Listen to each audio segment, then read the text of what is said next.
and roll. All right, rock and roll. Well, hey, everybody.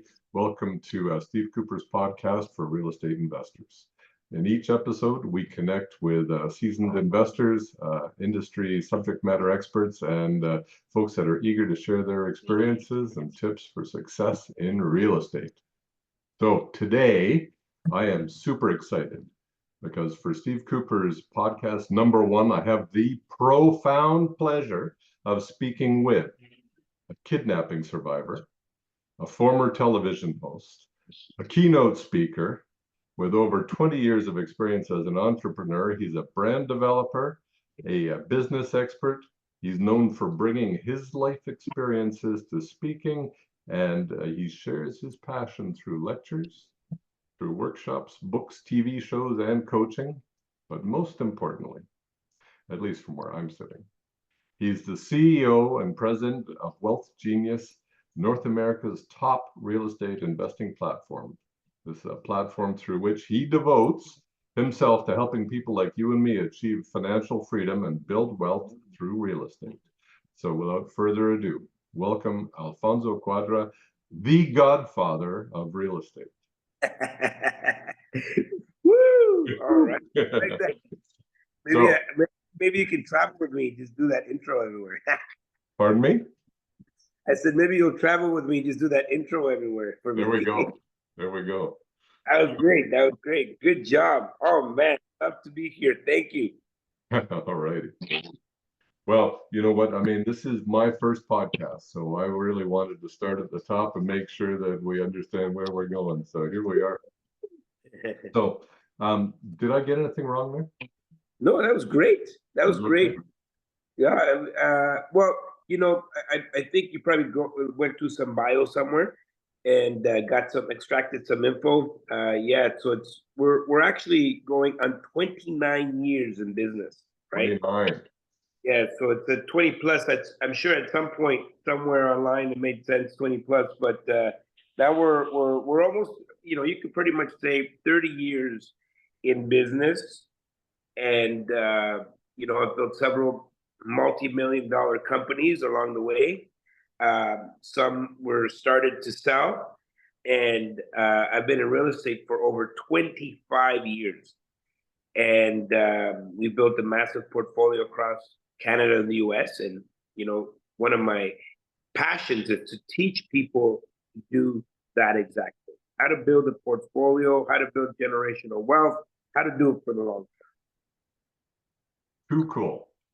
Sign me up. Let's go. Let's go. Let's go. I see you got a nice studio in the back here. Nice. You like that? Yeah. I'm coming in from my cell phone, so you know, then you get I don't know how you would do it on the cell phone, but I'm not sure, my friend. I'm not sure. But it's all right. So, you know, why do you do what you do? You know, you're clearly not doing it for the money. You're not doing it for the fame or to impress anybody else. Why do you do it, Alfonso? What is it that makes you tick? Yeah, so in my 20s, which is a long time ago, you know, I'll be 40, I'll be 47 in October. But in my 20s, I worked extremely hard. I mean, if you were to see my work ethic and the kind of productivity that I had in my 20s, you know, not only was I running a company, I was running a company and building the real estate at the same time. And I put in a lot of work, and I used to fantasize of what my life would look like if I had freedom, you know. Even though I was an entrepreneur, I was in business for myself, I had no time for myself. I would work 9 to 9, 7 days a week. And that's just what I was used to, you know. But I thought, you know, one day when all of this, you know, kind of when all of this hard work pays off, you know, I'll sit on the beach for the rest of my life. And so that's what I really thought I would do, you know, once I was able to be financially free. And so that day came, you know, when I was 30 years old. I sold my company I sold all of the companies, and you know, all I had is the real estate, and I realized I never had to work another day in my life, and that was exciting. And I thought, well, why not? You know, why not tackle this dream I've had for the rest, you know, my entire life of sitting on a beach for the rest of my life. And so I tried it, Steve, and it wasn't all what it panned out to be. I was bored. I was restless, and I said, "Well, I want to do. I want to like. What do I want to do with my life? Like, you know, now that I have all my time back, what am I going to do?" And so, what I realized is life is really about fulfillment, finding fulfillment for yourself, and the things that you think you would do once you have your time back. Once you get your time back, you probably are not going to do those things. And so for me, what brought me fulfillment and what I wanted to do and what the realization that I came to that day was that I wanted to help enough people get to that moment, get to the point where they're financially free and having all of their time back and realizing whatever crazy fantasy they had about themselves being financially free, that was not going to be the thing. And now they're going to go out and look for fulfillment, which means giving back to their churches, their families, um, you know, having an impact on this world, right? And so, you know, at 30 years old, that's where it all started, you know, 17 years ago, where I said, I want to help people achieve financial freedom. And it has transformed you know, that statement has, you know, has led me to building Wealth Genius, has led me to, you know, building the Youth Foundation, has led me to now, in a couple of days, going to Africa to build a school, right? And it's all to find that fulfillment. That fulfillment. When I help people, my cup is full. I feel like I'm whole, and that's what gets me on a plane every week, and you know, talking to so many people and helping so many people. You just answered my next question was what kicks you in the ass every morning and makes you want to move forward? But I'd like to circle back though on Yeah, something you said about helping people find their financial freedom. Fortunately, you carried that on to finding their fulfillment. Otherwise, the beaches would be really crowded. exactly, exactly. Well, I realized that you know, how can one person have an impact is by helping many others create impact, right? So if I can help thousands of people create impact, that's thousands of impact. This is through them, through everyone, I can have an impact because I'm helping other people create impact. You bet. You bet. So, hey, why did you choose real estate? Tell us the story of how you got started in real estate investing and what it was that got you into this industry. Well, you know, growing up here in Canada, we were always renters. I lived in Ottawa housing, so we lived in the projects. And the first time I became aware of real estate in terms of uh, something that someone could live off of, it was, you know, I might have been 12 years old with my buddies on the basketball court. And I remember there was these three big towers, like 27 floor apartment buildings surrounding this basketball court.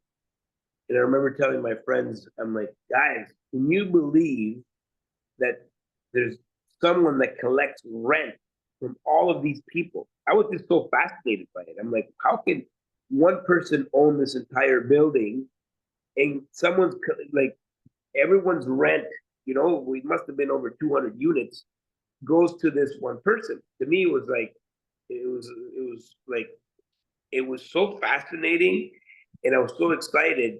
But the second I shared that with my friends, they're like, that's just for rich people, you know? And so that was kind of the first time I became aware of this concept that, you know, these people could you can have an asset and people would pay you rent. But it wasn't until, I started my first business that, and I think it was more of a from a consumer perspective, that I bought a house at 21. No one's ever owned a house. We've always been renters. I thought, to be successful, this is kind of what you need to do.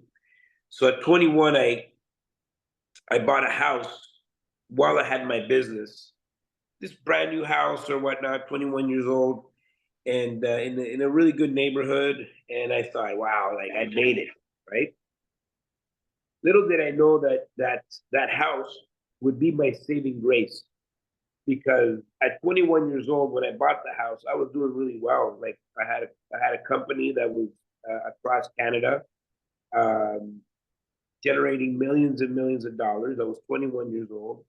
I was very much a consumer. So along with the house came the cars and the jewelry and the clothes and the trips and the da da da da da da da. But I made that one purchase of a house. Fast forward to now, I'm 24 years old and about to lose everything. I did not invest. In fact, I mismanaged the business in a way. There was a market correction, and I found myself in a lot of debt. So around $1 million in debt at 24 years old, almost to the point where I should have just closed the doors, and shut everything down, right? And so I went through this transformation at 24 years old, where I started to educate myself. I started to read books. I started to realize what real wealthy people do. So some of my favorite books are autobiographies of wealthy people.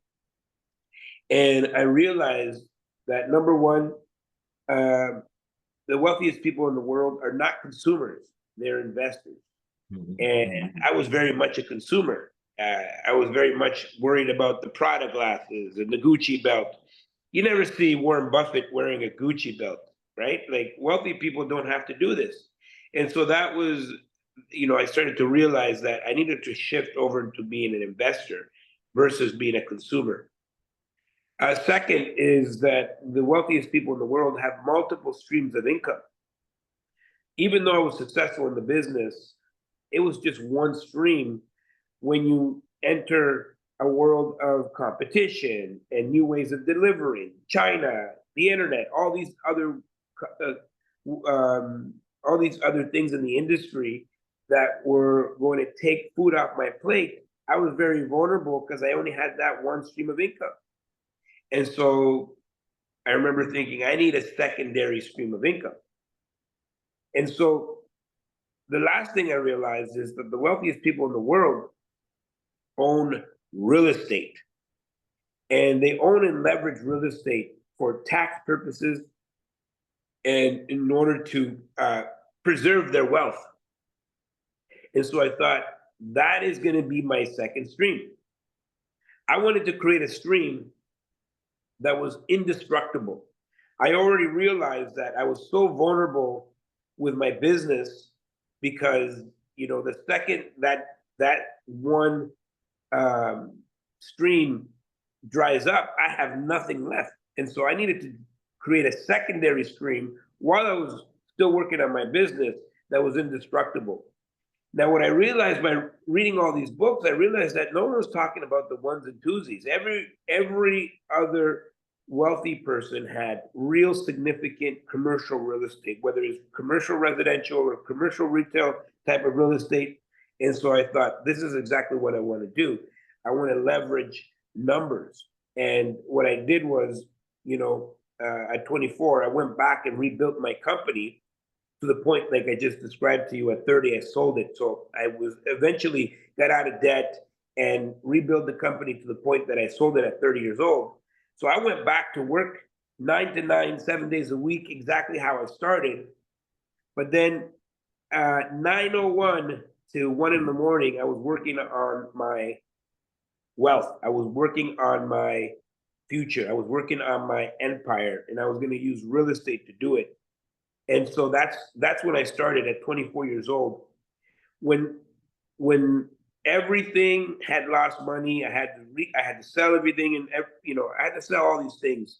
The one thing that kept its value was that one single family house that I bought when I was 21 years old, which was like my saving grace because I had no income, no credit, nothing. And I sold the house and I was able to take uh, the proceeds, after paying, realtor and whatnot, it's about $93,000, and put it into an investment where now I can improve the investment, pull the money back out, and go to the next one, go to the next one. So my first year in real estate, Steve, I bought 11 properties using this strategy. And so I always tell people there's power in urgency because I had no income, I had no credit, and all the time had to go into rebuilding my company without making money. And so it was real estate that kind of got me out of, got me out of that trouble. Amazing. Wish I'd met you 10 years ago. The same advice would have been really helpful to me. But you know what? I mean, as you went through that story, what occurred to me is that you've got to overcome fear. How do you teach people to overcome their fear of failure, their fear of debt, their fear of success? How do you teach people and convince them to get out on that ledge? What do you do to help inspire people that way? Well, I don't know if you can ever get rid of fear. I still have lots of fear. We're working on a deal right now. It's $100 million, right? And there's still that feeling in my stomach. It's like, oh boy, you know what I mean? I don't think you're ever gonna get rid of that feeling. I think it's a normal feeling to have. What you need to work on is self-confidence. You need to work on belief, right? Like if you don't believe in yourself, if you don't have a powerful why, right? So like let's start with the why. The why feeds everything else. Like why are you doing this in the first place? Because the second you feel that feeling, that feeling will dominate you, right? And I always get that feeling. I always get that feeling of, oh boy, this is out of my comfort zone, or like maybe I shouldn't be doing this, maybe I'm gonna lose everything I built. But because I know why I'm doing it, that helps me with my belief in myself. Now, repetition and doing something over and over and over and over again creates confidence, right? And through why, confidence, and belief in yourself, you find determination, and you say to yourself, "No, I'm going to do it." You know what I mean? I know that feeling is there. I acknowledge it. Thank you very much, but I'm moving forward. And that is found in your belly, like that. You have to dig deep into your belly to continue to move forward, because it's easy to every day we all come up against life. Life is happening, right?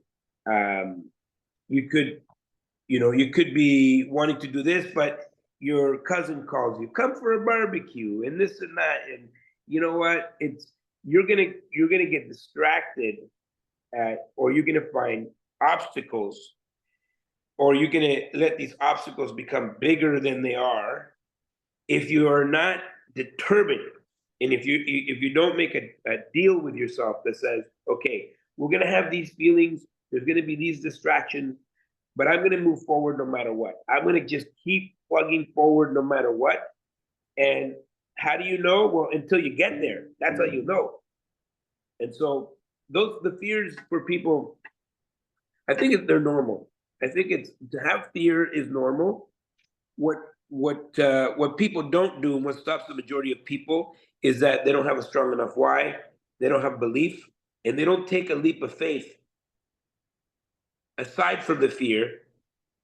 And this is what differentiates the winners and losers. Mm-hmm. Cool. Alfonso, you're known as the godfather of real estate. Why are you known as the Godfather of real estate? Who coined that title? Where, when, why? That's a funny story. Um, so I never had any nicknames when I was a kid.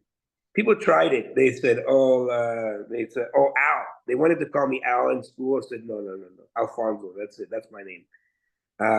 There was that show Alf. If you remember the show Yeah. Alf, Alien uh, life form. extraterrestrial, Alien life form. alien life form. Yeah, Alf. Yeah. So people played on that as a kid in high school. They're like illegal alien, and then Alf and all this stuff. I'm like, no, it never stuck. For a nickname to actually work, like what was some guy's nickname?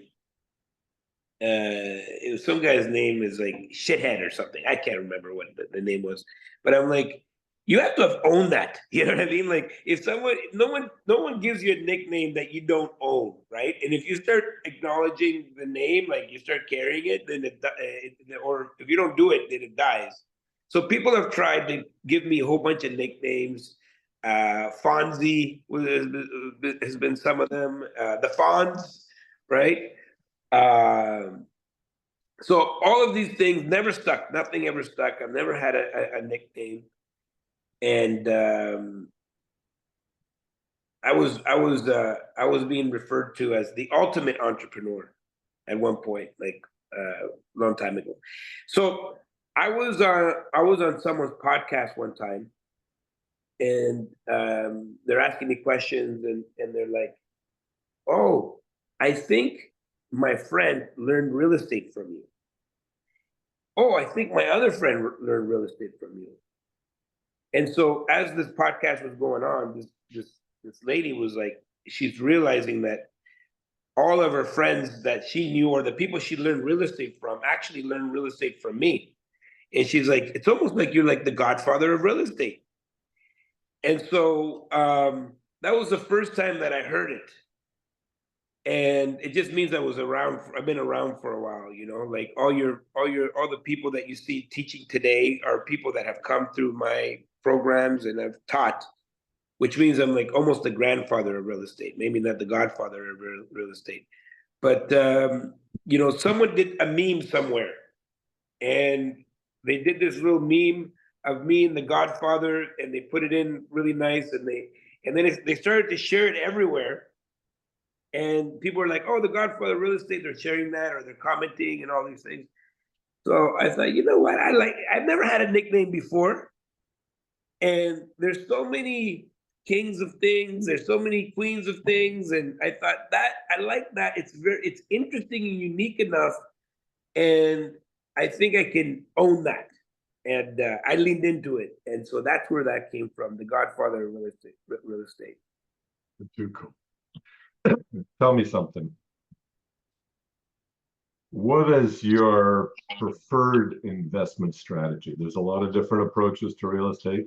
What is your preferred strategy? What factors or criteria do you consider when evaluating potential investments to ensure that it fits within your strategy? Well, I always reverse engineer things that I do based on the lifestyle that I want. So a long time ago, my wife and I we made a decision that um, we would do things that were in alignment with our lifestyle. So we like to travel a lot. As you know, we're leaving for Africa. We're going to be building a school in Africa. When we get back, we're here for about 2 weekends. So we have two events here, and then we're gone to Italy for about 4 weeks. And that's kind of that's not unusual. We're going to be in Miami in September. We're going to we're going to go to the end of September. We're going to be in Greece, right? So we need to have investments that are kind of in alignment with who we are and what we want to do. And uh, for people that are watching this, there's like where I'm at right now in my career is very different than how someone's going to get started. When I got started, I tried many different things, and you know, I got caught up with a lot of different things. But then after I just kind of found what I wanted to do, and the current strategies that I follow is lean and clean. I like to build new apartment buildings across Canada. Um, and, we have a management system. Anything that I do needs to fit within our system. And so we have staff, we have people, and we really don't rock the boat. We just kind of we're pretty much multifamily investors. And over the past 5 years, we've transitioned into brand new apartment buildings, and that's kind of the strategy that we follow.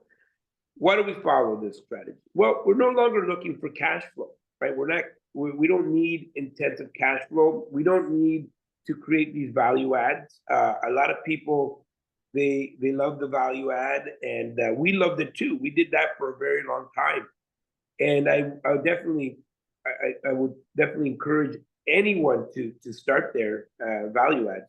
For us, it's capital preservation, right? It's like, how can we get equity where it can be safe and sound, and it's going to perform over time. So we're not looking to get cash flow today. We're not looking for like high cash flow. We're looking to preserve the equity that we have, along with the investors that I bring to the table. They're the same type of investors. We're looking to preserve the capital in solid blue chip assets, like brand new apartment buildings that for the next 5 to 10 years, they're going to have this beautiful honeymoon period where everything it's warranted, and there's no issues, and you get the very top tenants, you get the best insurance rates, you get the best incentives from the government, and all of these factors are reasons why I'm in this space right now. Mhm. Sounds great. So you mentioned you're doing this all across Canada, and you've got a management system. It needs to fit within your management system. Do you have property management teams then across Canada all set up and ready to go? Yeah, so there's areas that we are dominant, and the areas that we are not, we would outsource to other management teams. So our property management company still does the management, but we may hire a property management company to oversee that. In some parts of Canada, we have other operating partners that have their own systems, and that's good too. For example, we have stuff in Nova Scotia, New Brunswick. We don't really have a reach there, so we definitely work with other teams. Getting the notice that we're going to run out of time. I'd like to stop this and then start it again and get a second. So I got more questions. Do you have time to do that? Sure. Okay. So let's stop this one and then sign back in. Okay. Okay. All right. Thanks sure. for that. And welcome back to part 2 of podcast 1. So let's see if we can carry on and catch a few more questions before your day runs out. Thanks for helping me out with this. So I'd like to actually understand things from the lens that where you see your customers. So what do you think your customers should be looking for in the way of customer satisfaction when they're engaging with Wealth Genius? What do you think? What is the value you're adding, and how do you measure that you're succeeding at that? Well, one thing that we did differently was that while everybody else went virtually, which I understand why. I mean, you don't have to fly across the country. You don't have to put on events. You don't have to bring other speakers. Like it's really a low cost type of operation. Yeah. And there's a lot of merit in that, and there's a lot of value for a lot of companies to be able to do that. What we decided to do is to go in person. So while everybody in the industry went virtual, we really just went the other way. We went in person, and we ended up dominating this space, right? We ended up doing the most in-person events of any other educational company that exists in North America, including the U.S. And so that turned out to be the differentiating factor for a lot of people, right? The belly to belly. What happens when you meet someone belly to belly? You connect deeper, you build camaraderie, and the relationships happen faster, where people can work together, the joint ventures, the ideas, everything happens from that in-person meeting. We were at Expand last weekend. Yeah. We could have done that online, right? But it was a great event, Alfonso. I mean, it was truly a wonderful event, and that belly-to-belly experience allows you to really connect with other investors and get to know you. Now, some people could say, okay, we'll do the belly-to-belly once a year, right? But you haven't had the smaller connections throughout the season, right? So we're in your backyard. We're doing events. You're coming out to events. We're doing meetups. So there's a lot of in-person connection happening before you get to that main event. And so when that main event comes, it's almost like, these people are like your family. And so instant connection, instant camaraderie, instant friendship, and then you can build and launch from there. This is why we call it Expand, because at that point you come there to expand. And so, going back to your question, what do we want our customers to get out of this experience, or how do we measure success for our customers? Well, the transaction. So last year in 2023, the year where people said there's no deals, our students did over $831 million in transactions. We're already at the 6-month mark of 2024. We're close to 400 million. And I know that we will get to the $1 billion mark come this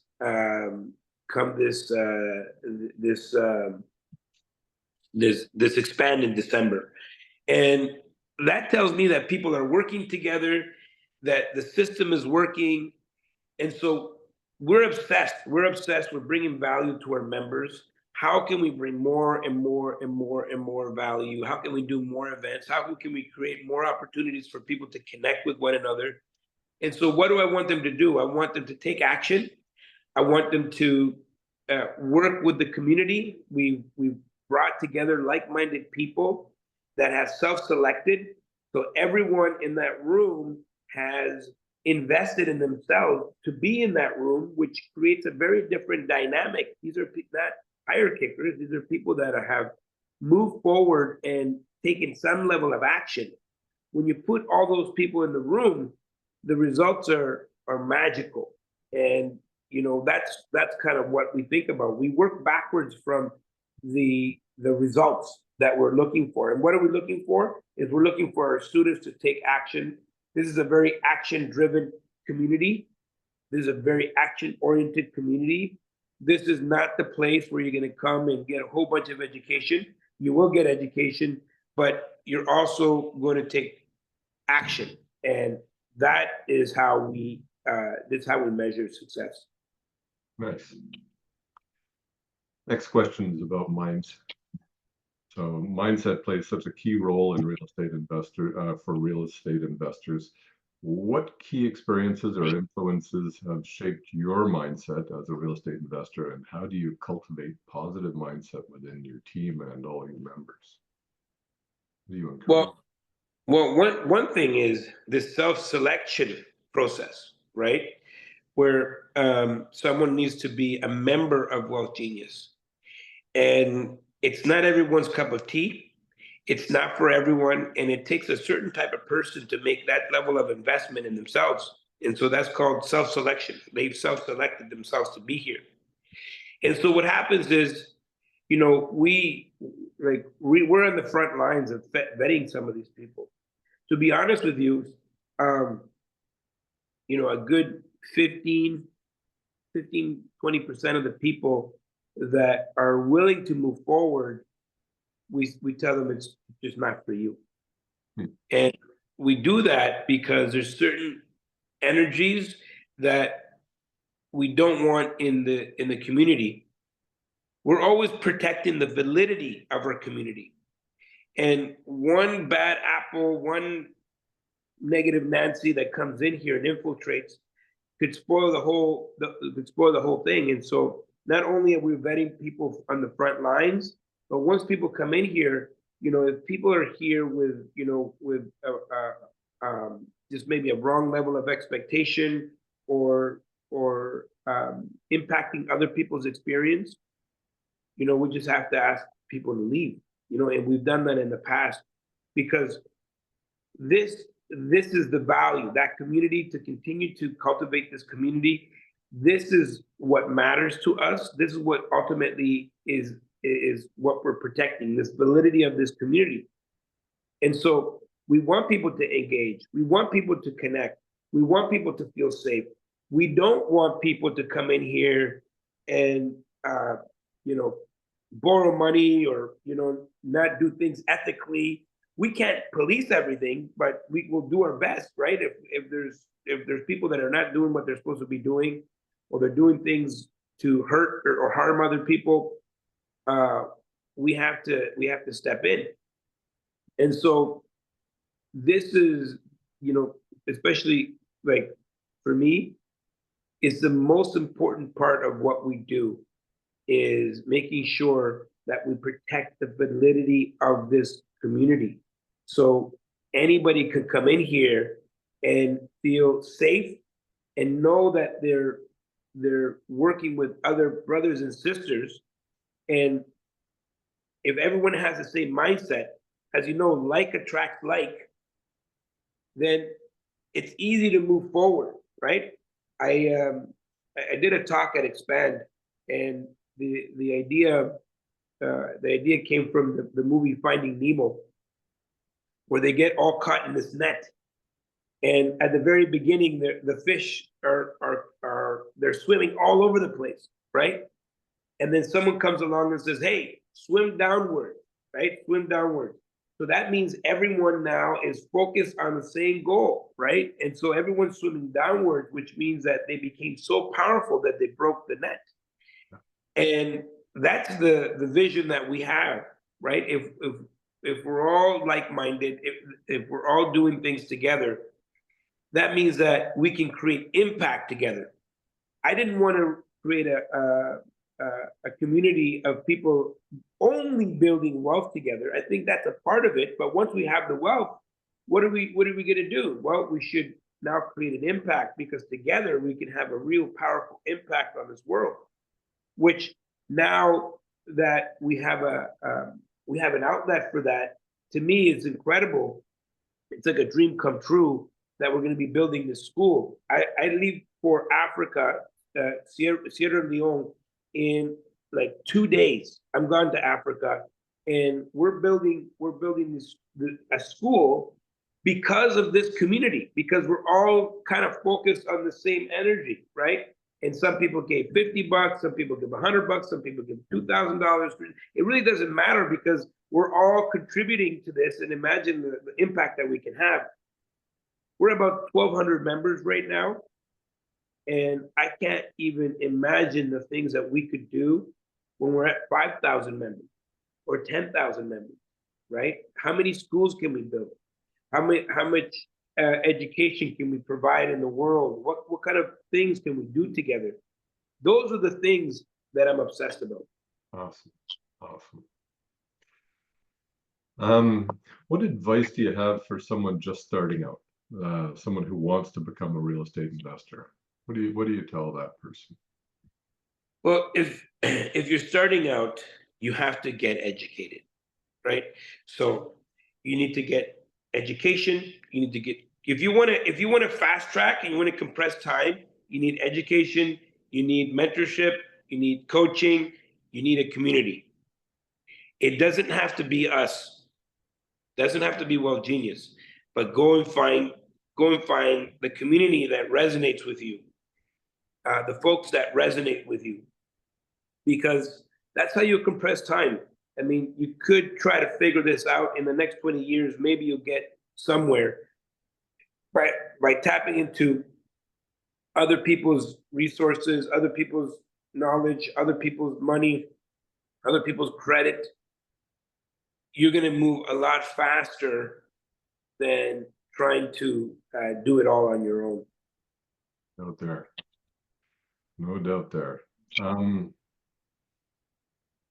Getting close to the end of the list, if you still got time, Alfonso, thanks for your patience with this. So we've talked about some of your immediate goals, but what are your long-term goals for the company? How do you see technology and innovation shaping the future of real estate investing?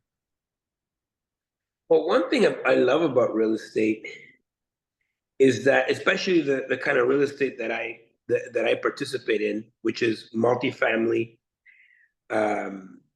multifamily real estate, apartment buildings. It's kind of recession proof. Mhm.